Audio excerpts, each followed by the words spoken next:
¿Qué tal, compañeros? Bienvenidos sean a esta que es su clase de análisis estadístico. El día de hoy vamos a analizar los datos que estuvimos recopilando en campo. Entonces estoy utilizando una aplicación distinta para poder capturar la pantalla de mi computadora, así que si de repente ven algunas cositas medias extrañas en la pantalla de mi computadora, pues es el software que estoy usando para capturar el audio y la pantalla. Bueno, lo primero que vamos a hacer es que les voy a mostrar la base de datos que estuvimos generando para que podamos entrar un poco en contexto acerca del estudio que realizamos. Hicimos una visita al campo de caña del Tecnológico de Ciudad Valles y tratamos de realizar una medición de algunos atributos agronómicos que son de interés. Dividimos nuestro campo de cultivo en 6 secciones y de cada una de esas secciones sacamos un muestreo. Entonces esas secciones son el campo número 1, que se abrevia como C1, el campo número 2, que se abrevia como C2, el campo número 3, que se abrevia como C3, C4, C5 y C6, que son la nomenclatura campo 1, 2, 3, 4, 5 y 6. Medimos el ancho de hojas, medimos el ancho del tallo y medimos el número de hojas para cada uno de los organismos que conforman cada uno de los campos de estudio. Entonces, ustedes hicieron a bien de recopilar los datos en centímetros y con ello construimos esta base de datos en donde tenemos la unidad, el ancho de hojas, el ancho del tallo y el número de hojas como títulos para nuestras columnas. Posteriormente, una serie de números que indican la medición que se realizó, 3.7 centímetros, 2.8 centímetros y 10, que es el número de hojas que se encontraron para ese organismo en particular. Entonces, por el modelo que nosotros tenemos, que todos forman parte, todas las plantas que estamos analizando forman parte del mismo campo de cultivo, pero están distanciadas unas de otras de forma aleatoria, el mejor modelo de predicción estadística que podemos emplear es el análisis de varianza, que una de las características es que todos los organismos deben de ser medidos de forma aleatoria, las muestras deben de ser independientes entre sí, deberíamos de tener al menos un número mayor a 30 mediciones para que nuestro análisis de varianza tenga representatividad, pero sobre todo debe de cumplir con una serie de supuestos estadísticos, que son la homogeneidad en la varianza y la normalidad en su distribución. Entonces tenemos que analizar estos atributos antes de comenzar a realizar una nova.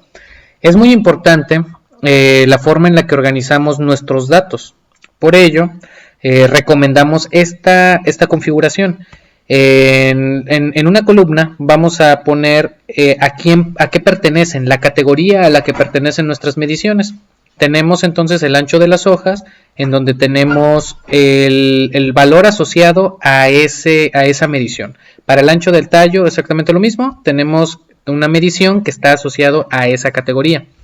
Gracias a esa categoría es que nosotros podemos indicarle al software que todos los datos que formen parte de C4 pues es un conjunto, ¿no? Y gracias a ello el software nos va a analizar la media, la varianza, la desviación estándar y con ello vamos a construir nuestro análisis de varianza.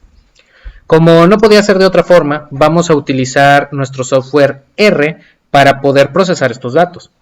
Entonces, ya que vimos esta base de datos, que esta base de datos la vas a tener en tu correo electrónico para que puedas realizar una repetición de este ejercicio. Ya que analizamos nuestra base de datos, la vamos a cerrar. Esto es un archivo Excel, tal cual no tiene ningún otro tratamiento. Es una tabla de Excel, la guardamos como tabla de Excel. Entonces abrimos nuestro software R.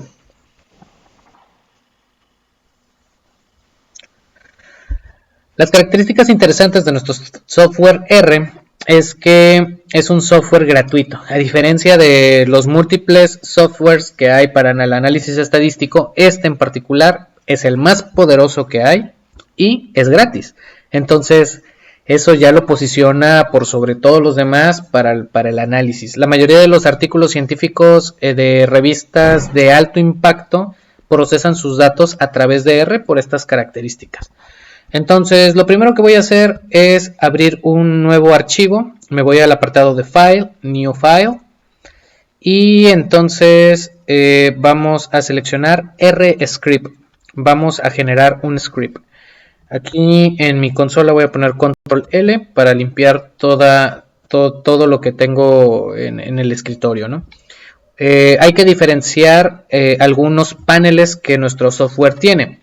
Este panel en donde está sin nombre, que es el script que yo voy a generar, va a contener todas las instrucciones para que el software pueda analizar mis datos. Entonces, en este primer panel que está dedicado al script, voy a escribir los códigos que me van a dar como resultado el análisis estadístico. En el panel Environment vamos a tener todas las variables y cálculos que vamos a ir almacenando de forma temporal en el software. En el panel de la consola se va a ir indicando, digamos, el algoritmo ya mucho más paso a paso, ¿no? Nosotros vamos a poner en el script una orden que va a ejecutar una serie de cálculos que van a aparecer en la consola. Entonces no te preocupes si de pronto ves que en la consola están apareciendo muchos números, es normal, es el software que está calculando y compilando la información. Por último, el panel en donde tenemos los files, plots, package, help y viewer nos van a ayudar a podernos mover dentro de nuestro almacenamiento sin la necesidad de salir del software.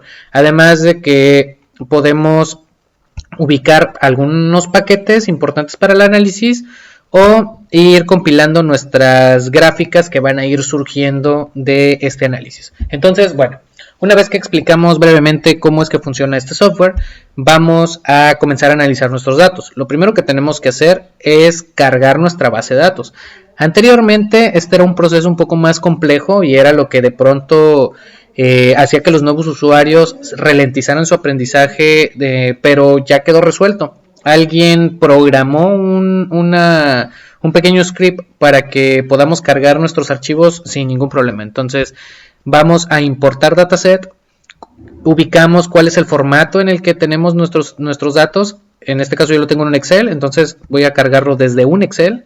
Me aparece una ventana de selección, entonces busco el archivo, yo lo guardé en el escritorio, entonces voy directamente al escritorio. Dentro del escritorio tengo mi base de datos, muestreo full. El software me va a dar un pequeño preview de los datos para que pueda revisar si son los datos que necesito. Entonces hay algunas opciones importantes que tenemos que revisar. El primero es si nuestras columnas tienen un nombre, tenemos que indicarle al software que la primer celda de cada una de las columnas va a contener el nombre. Por default lo marca así. This row has a names. Entonces debemos procurar que esto esté seleccionado en caso de que tengamos nombres en las columnas. Es importante ponerle nombre a las columnas porque de esta forma podemos realizar nuestros análisis mucho más fácil llamando simplemente el nombre de la columna o mencionándolo dentro de nuestro código. Una vez que revisamos que los datos son los que necesitamos, damos clic en importar. Ok, me da un preview de mi base de datos. Entonces esto es lo mismo que yo tenía en el Excel. Es exactamente lo mismo, es una tabla delimitada por comas con estos títulos. Entonces hay que tenerla, yo no recomiendo cerrarla porque de repente queremos saber cuál es el nombre de cada una de las variables y podemos fijarnos en ella. Si te fijas, en la consola ya apareció una serie de comandos que son los que hicieron la importación de esta base de datos. Se utilizó la librería Redex y se generó un vector llamado muestreo full que está contenido en esta dirección y nos dio el preview. Primero tenemos que cargar una serie de librerías con las que vamos a trabajar. Entonces voy a utilizar la librería ggplot, que me va a ayudar a graficar. Voy a utilizar la librería Agricolae. Pues en esta librería se encuentran algunas pruebas para validar los modelos estadísticos. Ahorita los vamos a ver en detalle. Voy a utilizar la librería Laustat. En ella está contenida también una serie de pruebas estadísticas. Entonces selecciono estas tres instrucciones y voy a dar clic en Run. En la consola va a marcarme si todo está bien. No me va a mandar ningún mensaje. En caso de que alguna de las librerías no esté disponible o no la tenga, me lo va a indicar en la consola. Por eso es importante que mantengamos este panel aquí para que podamos revisar en caso de que exista alguna falla, ¿no? Entonces en este caso no me mostró ningún error, entonces todo está bien. Lo que sigue es que voy a agregar un comando que se llama attach, con el cual puedo manipular mi base de datos de manera mucho más simple. Entonces recomiendo mucho que cuando importes tu base de datos, el primer código que insertes sea el código de attach. Te va a facilitar mucho el trabajo. Entonces quiero aplicar el código attach, pero necesito indicarle a quién. Entonces voy a poner mi base de datos que se llama muestreo-full. Una de las cosas bonitas que tiene este software actualmente es que ahora te va autocompletando la información que tú vas escribiendo. Y esto pues ayuda mucho y facilita las tareas. Entonces una vez que tengo el código attach y le indico a quién se lo voy a aplicar, solamente selecciono la parte final y corro el comando. No me dio ningún mensaje, lo que significa que todo está bien. Puedo hacer una serie de histogramas con el comando hist para ver cómo están distribuidas mis diferentes variables, en este caso ancho de hojas. Voy a hacer otro histograma, pero ahora del ancho de tallo, y otro histograma, pero para el número de hojas. ¿Sí? Entonces basta con escribir ese pequeño comando, posicionarte y aquí lo tienes. Esta es una de las características que hacen que R sea sumamente poderoso. En cuestión de segundos tú puedes realizar gráficos, tú puedes realizar análisis muy complejos de grandes bases de datos y te va a devolver una respuesta inmediata en cuestión de segundos. Y esto es lo que ha llamado muchísimo la atención. El poder de cálculo que tiene es bastante grande. Entonces, aquí podemos ver de manera pues empírica cómo se encuentran distribuidos nuestros valores. Para que nosotros podamos hacer un análisis de varianza, tenemos que tener una distribución normal que se acerque a la curva gaussiana. Aquí vemos un comportamiento aproximado a la curva de normalidad para el ancho de hojas. Para el ancho del tallo aquí tenemos un fenómeno distinto. Aquí parece que tenemos una distribución bimodal, lo que significa que hay dos valores a simple vista, ¿no? De manera empírica, parece que hay dos valores que se están repitiendo en iguales condiciones, y esto nos genera que exista una moda y otra moda, lo que significa que esta distribución va a ser con un comportamiento bimodal. No se acerca a la curva de normalidad y probablemente el ancho del tallo nos genere algún problema ahorita que calculemos exactamente la distribución. Pero esto es nada más como para hacer datos exploratorios.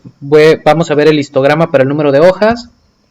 En este caso vemos que tenemos un comportamiento cercano a la curva de normalidad, pero muy pronunciado por valores extremos. Entonces vemos que aquí tenemos valores extremos, pero ahorita que calculemos las pruebas de normalidad, pues nos vamos a enterar realmente cuál tiene una distribución normal y cuál no. Hay que recordar que todo esto funciona a través de el teorema de los grandes números o el teorema de Bayes, o Bayes, como lo quieras pronunciar, en el cual a medida que incrementa el muestreo, pues más te acercas a la curva de normalidad. Aquí tenemos un muestreo de entre 10 y 12 organismos.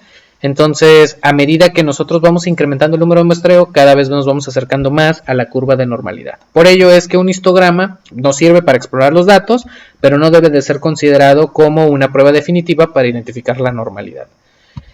Una vez que ya establecimos más o menos quiénes sí y quiénes no podrían tener normalidad, nos dedicamos a calcularlo. Para calcular normalidad vamos a utilizar el test de Shapiro. El Shapiro test básicamente es el código Shapiro test, shapiro.test, y le vamos a indicar qué variable queremos que nos analice. Recuerda, tiene que ser una variable respuesta, en este caso ancho de hojas. Voy a escribirlos de una vez todos. Entonces Shapiro test para ancho de tallo y el Shapiro test para el número de hojas. Entonces selecciono estas tres instrucciones, doy clic en correr y listo. Me calculó los valores en la consola. Entonces, para el caso de ancho de tallo, la prueba de Shapiro-Wilkinson, que es el test de normalidad, me da un valor menor a 0.05. ¿Qué significa esto? Esta prueba de Shapiro-Wilkinson funciona a través del contraste de hipótesis, lo que significa que estamos buscando que todas las muestras que tenemos se comporten con una distribución normal, lo que significaría que todas pertenecen a la misma población. Entonces, un valor de P mayor o igual a 0.05 se acepta la hipótesis de la normalidad. Un valor menor a 0.05 rechaza la igualdad, lo que significaría que no hay una distribución normal. Veíamos en el histograma del ancho del tallo una distribución bimodal, entonces esperábamos que en esta prueba pues no tuviéramos esta normalidad. No te preocupes, hay maneras de rescatar esta información, simplemente vamos a tener que aplicar otros pasos, pero por el momento dejémoslo así. Para el número de hojas vemos que la prueba de Shapiro-Wilkinson también me da un valor menor a 0.05, lo que significa que no tiene normalidad.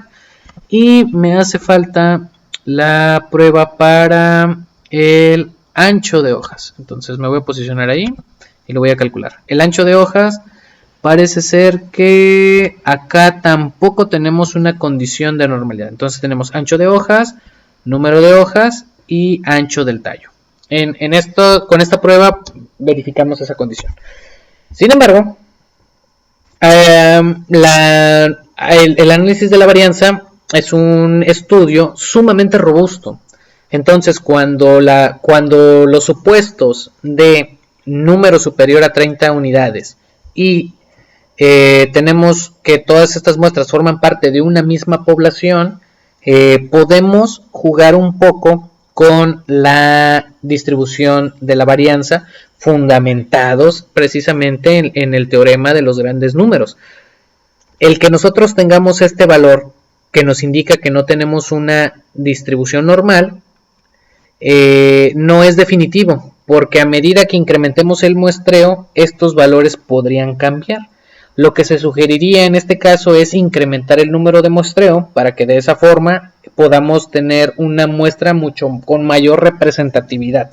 En este caso pues fue un ejercicio que realizamos relativamente rápido y de esa manera podríamos estar teniendo esta condición. Pero para verificarlo vamos a realizar la prueba Levin, que la prueba de Levin con el contraste Bonferroni nos ayuda a identificar los casos de homocedasticidad. ¿Qué significa esto? Básicamente mide la distancia que existe entre las varianzas de una población y otra y las compara. Este sí es un dato sumamente importante para la prueba de análisis de varianza. Si la homocedasticidad es demasiado grande, o sea que las muestras se comporten de manera independiente cada una, con un valor de P menor que 0.05, allí no podríamos hacer un análisis de varianza. Tendríamos que utilizar una prueba no paramétrica, un Kurzweil-Wallis. Para el caso de que el p-value sea mayor a 0.05, mayor o igual a 0.05, entonces podríamos realizar el análisis de la varianza por métodos paramétricos, independientemente de la condición de normalidad. Entonces, para ello vamos a utilizar el comando levine.test. Y aquí vamos a agregar un... Déjenme reviso. Vamos a poner la variable y después los datos categóricos. Entonces, primero agregamos nuestra variable, en este caso ancho de hoja, coma, y nuestra variable categórica, que en este caso se llama unidad, que es la unidad de muestreo. Entonces agrego el otro, levine.test. Ahora para ancho de tallo y unidad.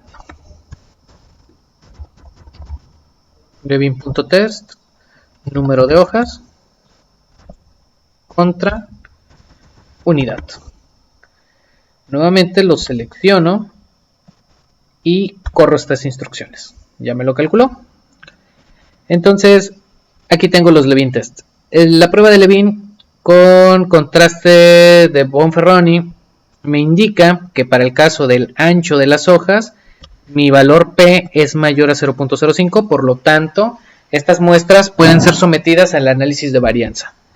Para el caso del ancho de tallo, como ya estimábamos, no hay una distribución homogénea. En este caso el valor P es menor a 0.05, lo que significa que rechazamos la igualdad.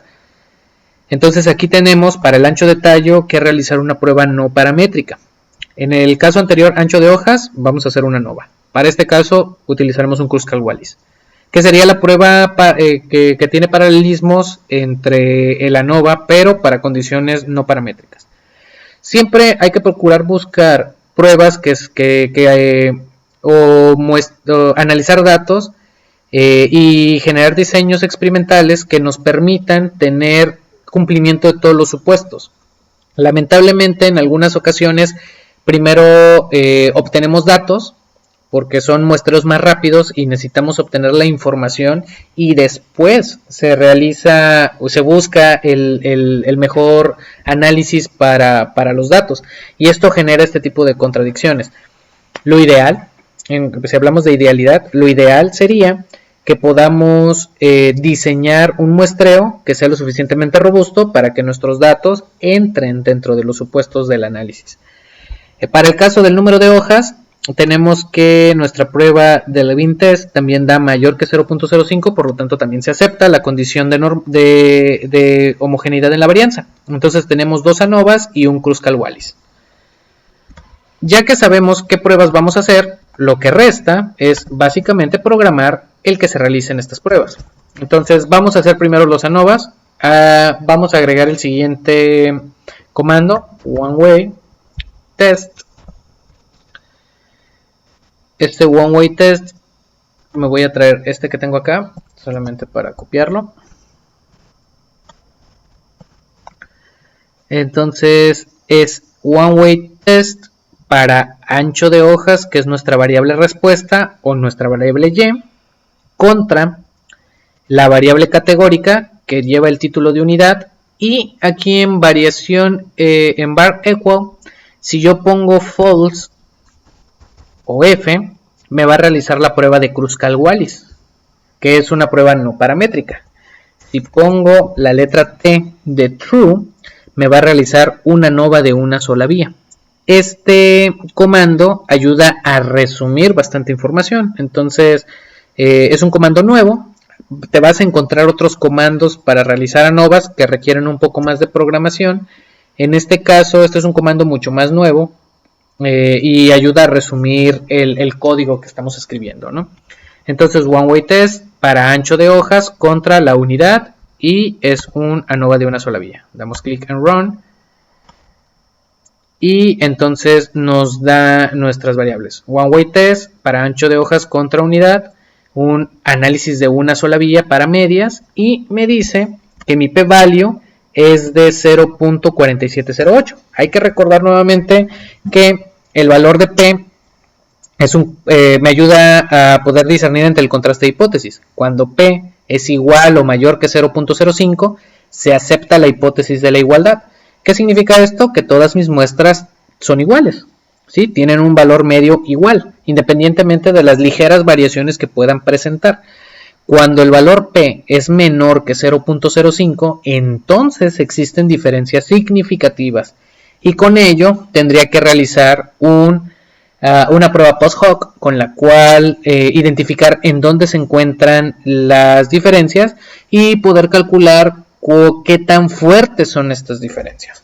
Entonces, para este caso, el análisis, digamos, terminaría allí. Todas mis muestras son iguales para ancho de hojas. Vamos a seguir programando. Vamos a poner la siguiente prueba. One way test. Ahora para el ancho del tallo. Contra, que en mi computadora se pone con alt gráfico y la tecla de asterisco y sale la tilde de la ñ. Unidad, esto no cambia. Esa es mi variable categórica. Var.equal. En este caso, como quiero un Kruskal-Wallis, voy a ponerle la letra F, que significa false. Voy a dar click and run y listo. Ya me lo calculó. Que esta es la gran ventaja. En el momento que tú lo escribes, lo calcula inmediatamente. Entonces aquí me dice que hizo un análisis de varianza, pero cuando no se asume la igualdad en las varianzas, ¿sí? Esto es una prueba no paramétrica. Aquí me dan los valores, pero el valor P me dice que es menor a 0.05.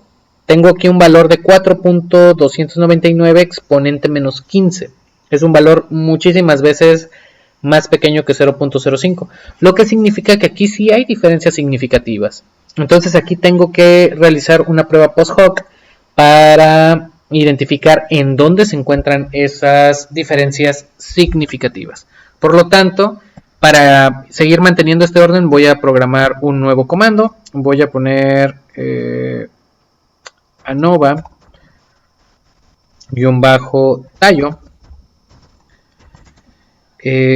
Voy a agregar voy a generar un vector, voy a poner el símbolo de igual para que el software entienda que aquí en este vector ANOVA-tallo voy a agregar información. ¿Qué es lo que voy a agregar? Una prueba post hoc AOV, y le voy a indicar mi base de datos que se llama muestreo.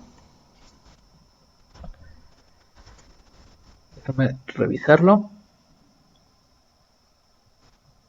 Ok, creo que ya no es necesario porque puse el código attach. Entonces voy a poner ancho de tallo.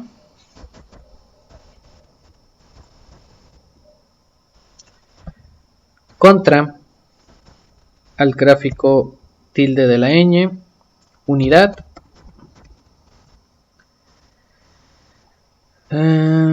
Y ahora voy a hacer mi prueba 2K, que es hsd.test, que forma parte de Agricolae.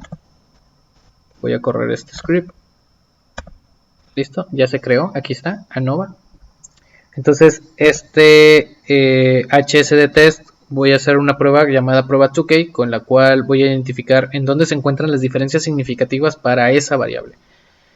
Entonces voy a indicarle que va a utilizar el vector que acabo de crear, que se llama ANOVA-tallo, tengo que indicarle cómo se llama mi variable categórica, que en este caso se llama unidad, entre comillas, para que sepa que es un carácter y no un número, le voy a indicar que quiero que los valores estén dentro de la consola, entonces console true, group o grupo igual a true. Entonces una vez que lo he programado, lo voy a correr. Y entonces me acaba de calcular en dónde se encuentran las diferencias significativas. En esta última tablita que tenemos aquí, nos dice dónde se encuentran las diferencias significativas para los grupos, ¿sí? Arriba habíamos calculado el valor de P, en este caso es menor a 0.05, por lo tanto aquí hay diferencias significativas. Con la prueba de Tukey lo que estoy tratando de identificar es en qué grupos se encuentran esas diferencias significativas. Entonces aquí vemos que los grupos que tengan letras iguales son iguales entre sí, y aquellos grupos que tengan letras diferentes son diferentes entre sí. Entonces lo que estamos viendo es que el C3, el campo 3, el campo 6, el campo 2 y el campo 5 se comportan como grupos iguales. Pero el campo C1 y C4 son iguales entre ellos, pero son diferentes al grupo C5, C2, C6 y C3. Y entonces acabamos de encontrar estas diferencias significativas para esos valores. ¿Cómo podríamos verlo de forma pues, quizás más amena? Podemos hacer un gráfico de esta variable. Entonces, el comando para hacer un gráfico es ggplot.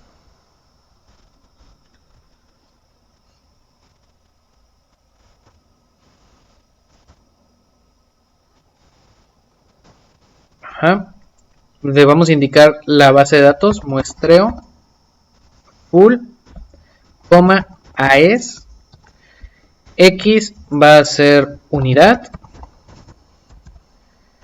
Y va a ser ancho de tallo. Con el símbolo de más le indicamos que este comando o que este script continúa. Entonces agrego el símbolo de más, doy clic a Enter y entonces le voy a indicar cómo quiero que distribuya los datos o qué tipo de gráfico quiero. En este caso tengo que usar el comando geom-box plot.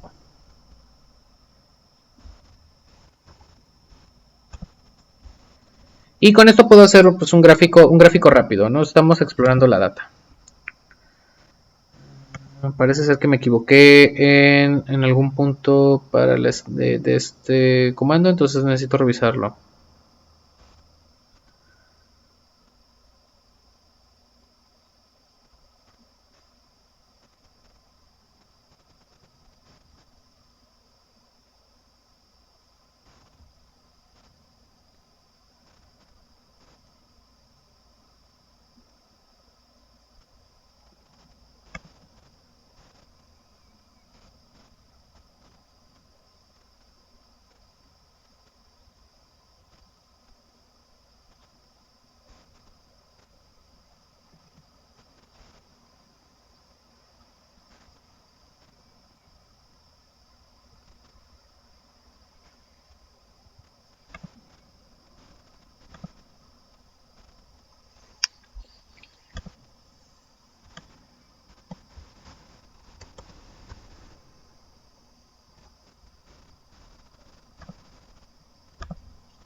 Ok, en algunos casos hay que actualizar. Parece ser que no había cargado esta librería de ggplot. Déjame revisar la Agricolea. Sí, mira, parece ser que no había seleccionado esta librería. Se cargó la librería Agricolea y la librería Laustat, pero no había cargado la librería ggplot. La acabo de cargar y eso era lo que me estaba generando el error. Entonces, ahora sí agrego mi base de datos. AES, X será igual a unidad. Y es igual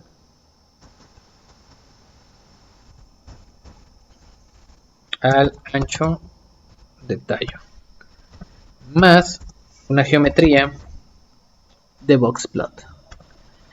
Y a mí me gusta agregarle un tema más un theme dark. Entonces damos clic en run y aquí tenemos nuestro gráfico. Entonces, nosotros ya calculamos que existen diferencias significativas entre al menos dos de las medias de los grupos. Lo que no sabíamos era en dónde. Gracias a la prueba post-hoc pudimos identificar que los grupos C2, C3, C5 y C6 forman parte del mismo grupo. O sea, son iguales entre sí. Mientras que C1 y C4 son diferentes a los grupos antes mencionados, pero iguales entre sí. Y aquí podemos ver esa diferencia. Esta gráfica tú la puedes editar cuanto tú quieras, que también es una de las características interesantes de R. R como motor gráfico es probablemente lo mejor que vas a encontrar para graficar. Si lo puedes programar, lo puedes graficar. Entonces, por el momento lo vamos a dejar así porque estamos haciendo una exploración de datos, pero te invito a que en el momento que tú necesites de editar un gráfico, pues te acerques conmigo o te puedo mandar algo de literatura para que lo puedas lograr como tú gustes. Pero por lo pronto, ahorita que estamos haciendo una exploración rápida de los datos, pues tenemos este gráfico que nos puede sacar de esta duda, ¿no? Entonces, basado en la información que tenemos, pues básicamente aquí acabamos de analizar todos nuestros datos. Si te fijas, nos tardamos aún con esta explicación no más de 30 minutos analizando 3 variables para una base de datos de casi 60 unidades experimentales. Entonces yo te recomiendo mucho que te mantengas al tanto de las actualizaciones que tiene este software. Busques tutoriales en YouTube. Hay una comunidad muy grande en donde hay análisis de todo tipo que van desde cuestiones industriales, cuestiones en los alimentos, cuestiones médicas, cuestiones ambientales, agrícolas, que hay muchísimos estudios acerca de esto, y la comunidad es muy activa y suele ser una comunidad que le importa mucho que las demás personas también desarrollen el funcionamiento de R. Entonces, no te dejes impresionar por el código de programación. Esta es la menor de las preocupaciones. Lo importante de todo esto es el conocimiento estadístico para poder entender para qué sirve cada una de estos comandos. Entonces, yo te voy a mandar este script para que tú puedas repetir este ejercicio en la comodidad de tu casa, puedas editar tus gráficas y puedas generar tus propias conclusiones. Espero que esto te haya servido y pues nada, nos estamos viendo en futuras emisiones. Muchísimas gracias, hasta pronto.